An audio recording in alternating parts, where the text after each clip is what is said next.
Students, तो आइए अब हम समझ लेते हैं निर्माणों के पावन युग में इस कविता का अर्थ।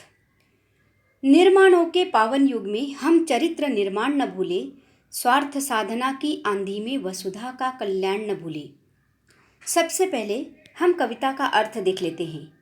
पावन का अर्थ है पवित्र, चरित्र अर्थात आचरण, कल्याण का अर्थ है भलाई, युग का अर्थ है इतिहास का बड़ा कालमान, वसुधा अर्थात धरती या पृथ्वी।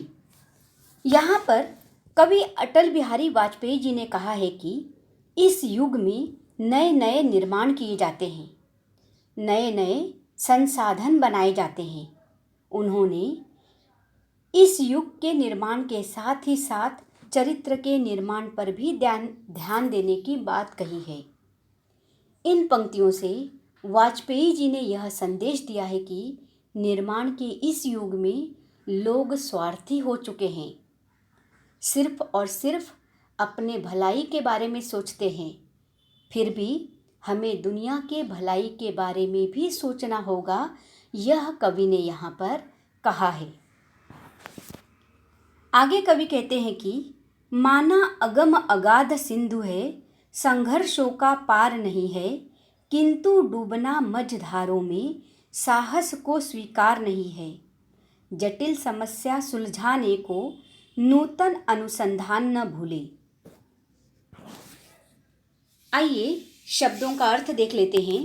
अगम का अर्थ होता है अपार, और अपार का अर्थ होता है किसी चीज को पार करना मुश्किल हो जाता है, जैसे कि समुद्र को पार करना कठिन होता है। सिंधु समुद्र या सागर। मझधार का अर्थ है लहरों के बीचों बीच। जटिल का अर्थ होता है पेचीदा, पेचीदा का अर्थ होता है कठिन। नूतन नया।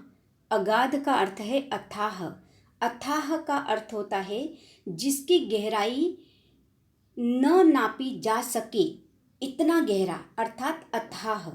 संघर्ष का अर्थ है संकटों का मुकाबला करना। साहस का अर्थ है हिम्मत। सुलझाना अर्थात उलझन दूर करना। अनुसंधान अर्थात खोज, जांच या पड़ताल।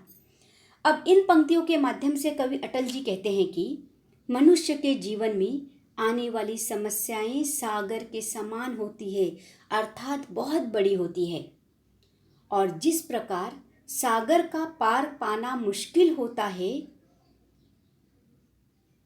उसी प्रकार अपनी जो कठिनाइयां होती है जीवन की, उन कठिनाइयों को पार पाना भी कभी कभार बहुत मुश्किल हो जाता है।